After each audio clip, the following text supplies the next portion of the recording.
Good morning, guys. It is Mrs. Mandrich back with you, and I hope that you were able to finish your scientific method vocab. Now, I know you guys are in 8th grade. Hopefully, you've been talking about scientific method since 5th grade, 6th grade, and as you grow in your science knowledge, we continue to build on that understanding. So, I know that you guys know what the variables are, what a hypothesis is, but I want to show you a trick today for how I identify variables and then how I use those to make a good question or statement of problem and then to make a great hypothesis. So hopefully you will find this helpful. There is a worksheet that we'll be doing after this, and so this video hopefully will help you with that. Okay, today's lesson is called Identifying Variables and Forming Hypotheses. Okay, the best way to find your IV and DV and then use them to make a well-written hypothesis. So here we go. Okay, so when I say IV, DV, SOP, you might be asking yourself, what are those again? Well, let me remind you. Okay, our IV is our independent variable, and that is what is being changed from trial to trial. So let's say I want to do an experiment on the effect of how much coffee I drink on how quickly I talk during my presentation. So my independent variable, what am I changing? I'm changing the amount of coffee I drink. So IV is what you change. Okay, what's the DV then? As a reminder, your dependent variable is what you're measuring as a result of that change. So if I slam 20 cups of coffee, you never know, I might measure how many words per minute or words per second that I'm saying. So I'm measuring something as a result of changing my independent variable. Okay, so IV and DV, we got those. The SOP, you might not have heard it called this, but on CMAS, okay, and then in life, in real science, we call it the statement of problem, okay? So the statement of problem is the question I want to answer that shows, this is important, shows the relationship between IV and DV. So let's say that I'm experimenting the effect of how much water I give plants on how much they grow, okay? A lot of times you might have learned things like to ask a question like, how do plants grow? Okay, well, there's a lot of factors in that. Or maybe, why do plants need water? Okay, those aren't exactly a question where you could say the relationship between IV and DV and show that one variable has an effect on another. So here's a great format for your statement of problem, your SOP. SOP. Get it? Like SOP? I don't know. Okay, anyway, here's the format. What is the effect of IV on DV? Number one, this is a question I can answer with an experiment. And number two, it makes it really easy when I know my IV and DV to plug it into this question. So my question about plants, what is the effect of the amount of water on how many inches the plants grow per week? That's something I can definitely investigate. So we're going to use this format in 8th grade science. What is the effect of IV on DV? There's one more thing we're going to review today, and that's your HIP, your hype, your hypothesis. Okay, HYP is just how I abbreviate it, but a hypothesis, as you have learned, is the predicted answer or outcome to the statement of problem. So once I have a really good question, I say what I think is going to happen, what I think the relationship between the IV, the independent variable, and the DV, dependent variable, will be. Okay, the best format for a great hypothesis, okay, the A+ way is it should always be in this format. If, let's see if I can move myself, there we go. If the IV changes, then the DV changes because blah, blah, blah, blah, blah. So let's go back to Miss Mandrich and her coffee. If Miss Mandrich drinks a gallon of coffee, then she will talk 100 miles an hour because coffee provides caffeine that stimulates the brain. Okay, so IV, DV, plug them in. If IV, then DV, because. And because is where we bring in that science, the reasonable rationale behind our answer. Okay, so that's my explanation of those 4 things, but I'd like to do a quick YouTube video with you guys. So let's see if we can check this out together. Give it a second here. Hello, everyone. Hi, Joe Biden. Yeah. Okay. Add your name to join Oh, we my can skip his campaign. ad. There we go. Welcome to Moon Watch Math this. and Science and Independent and Dependent Variables. How are independent and dependent variables different? An independent variable, also called the manipulated variable, has the ability to stand alone. It is not changed by the other variable. It is the variable you are changing or manipulating. The dependent variable, also called the responding variable, depends on the other variable. It is the variable you are measuring. Let's look at some examples. It is summertime. You would like to know if the color of the car impacts the inside temperature of the car. You find 4 cars of different colors and park them outside. You measure the inside temperature of each car every 30 minutes for 2 hours. The color of the car is your independent variable. It will not change based on the outside temperature, and you have 4 different colors. You are changing this variable by choosing the different colors. The change in the temperature inside each car is your dependent variable. It may vary according to the car's color. You will be measuring this variable by taking the temperature inside the car every 30 minutes for 2 hours. Let's look at a couple other examples. The height of a tree depends on the amount of water it receives. The amount of water the tree receives is the independent variable, and the height of the tree is the dependent variable because it depends on the amount of water it receives, and you are measuring the height of each tree. Another example, eating 5 servings of bananas a week reduced the blood pressure of male patients.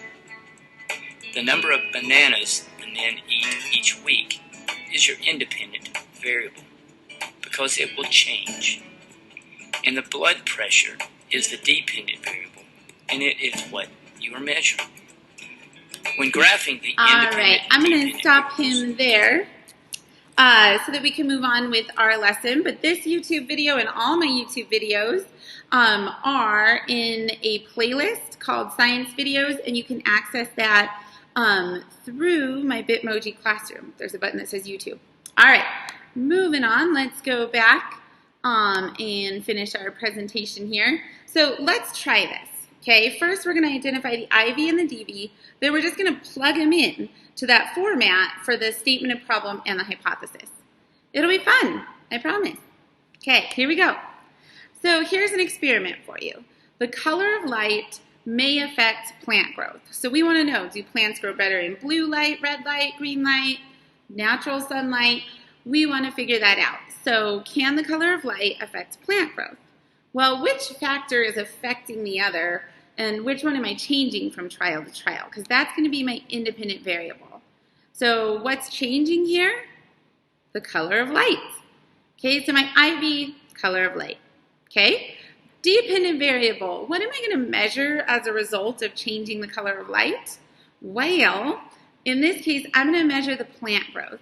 And because I'm an A+ superstar science student, I put that I'm going to measure it in centimeters. Because if I'm measuring, I'm going to have a unit, right? So my independent variable is the color of light. Dependent variable is the plant growth. Okay, here's where those formats come in. So let me scoot myself on over to the other corner. And let's look at this. So statement of problem, always, always, always, I'm going to use the format. What is the effect of IV on DV? So I know my IV and I know my DV. I can plug those right in. And I can say, what is the effect of the color of light on plant growth? Okay, so again, all I did was I took my IV and my DV, plugged them in. Voila, there's a beautiful statement of problem. What is the effect of the color of light on plant growth? Okay, what about a hypothesis? How can I answer this question and I can just do the same thing. I can take my IV. If the color of light changes, then the plant growth changes because, and then I'm just going to use my rationale, my own reasoning, my science mind, and I'm going to say different colors of light give plants different nutrients, different amounts of growth. Okay? Let's try another experiment. Here's one. It says, too much exposure to UV light may cause skin cancer. So if I want to know if this is true, I would design an experiment. I would need to change something and see if it had an effect on the other. So what would I be changing?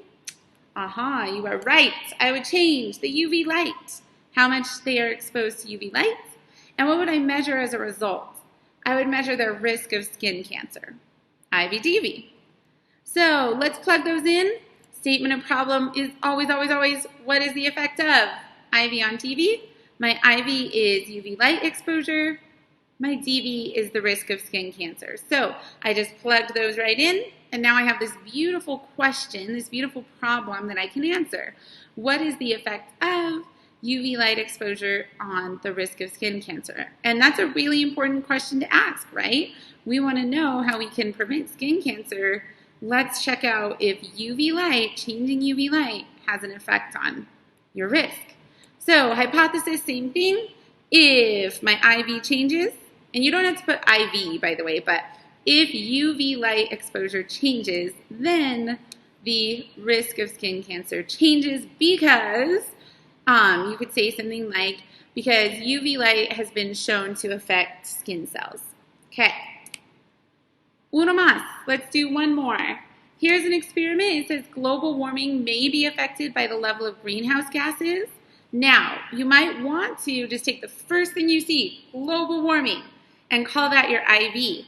But if you read the sentence again, right, we are science superstars, and I'm going to say global warming may be affected by the level of greenhouse gases. Well, my IV is what's changing or being manipulated from trial to trial, so I don't think that's global warming. But I know what is changing, the level of greenhouse gases. So I'm trying to point out to you that it's not always the first thing in the sentence is the IV. Got it? Okay. So what is changing is the level of greenhouse gases. What am I going to measure as a result of that? And I'm going to measure the degree or the amount of global warming. Okay. So let's plug this in. Statement of problem is what is the effect of IV on DV? Voila. What is the effect of the level of greenhouse gases on the changes in global temperature? Something like that. And my hypothesis would be if the IV changes, okay, the DV changes. So if the level of greenhouse gases changes, the amount of global warming will change. Okay, think about it this way. I don't have to always say changes. There's other words I could put here. I could say increases, decreases, goes up, goes down, any type of change. So if the level of greenhouse gases increase, then the degrees of global warming will also increase because greenhouse gases cause holes in the ozone layer. Okay, maybe they do, maybe they don't, but that's a hypothesis that someone could form and then investigate. There is an assignment linked to this idea of IV, DV, SOP, and HYP, statement of problem and hypothesis. There is an assignment in your Schoology. So you're going to click on your course. Okay, woohoo, Miss Mandrich. You're going to go to today's lesson. You probably have done these steps, but I'm just catching up. Okay, here is the worksheet, identifying variables and forming hypotheses. This is a Google Doc, but you're going to complete it right here in Schoology. Click on the name of the assignment, and each of you gets your own individual copy. So you can fill this out and submit it back to me. Okay, here's the actual worksheet that you are doing today. It says identifying variables and forming hypotheses. First, you're going to identify the independent and dependent. You're going to do the question, the statement of problem in the right format. So you are going to have to use this format. What is the effect of IV on DV? And same thing, to answer the question, you're going to write an if, then, because hypothesis.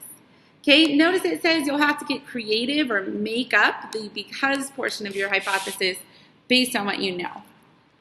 I'm going to do number 1 with you, and there's only 4 of them total, so you'll only have 3 of these to practice on your own. Here's number 1. The student's age may affect the time it takes them to put a jigsaw puzzle together. So I am looking at the effect of a student's age on putting this puzzle together. What would be changing from trial to trial? Okay, if I want to know the effect of their age, I have to have people of different age, right? So the student's age is going to be my IV. What am I going to measure as a result of their age? I want to see how fast they can put a puzzle together. So I'm going to put the time to put puzzle together, and I am super scientific, so I'm going to measure that in minutes, okay? Statement of problem, if I look back at my directions, here's that little format I need. So I'm going to put what is the effect of, and then instead of typing IV, I'm going to say the student's age. I'm going to plug in my IV on, what was my DV? Right here. The time to put a puzzle together. Okay, next week or later this week, we're going to be talking about some other factors that we have to include, like they have to put the same kind of puzzle together in the same environment. But for today, let's just look at this. What is the effect of the student's age on the time it takes to put the puzzle together? That's something I can experiment on. It's a question I can answer, and it's something I can make a prediction about. So I'm going to do my hypothesis. Looking back at my direction, I have those 3 magic words, if, then, because. So if my IV changes, so if the student's age changes, then something about my dependent variable, the time it takes to put the puzzle together will change, because we could say something like older students have more critical thinking skills. That's what we're going to call it. Okay? Don't you love Google and how it fills it in for you? But sometimes it's wrong, so always check. Okay, so right here is everything I want you to do for numbers 2, 3, and 4. I have my IV, I have my DV, I plugged it into a statement of problem and a hypothesis. Don't forget, I have live sessions every Tuesday and Thursday at 11. So if you're like, Ms. Mandrich, what are you talking about? I can help you out then. Have a great day, guys.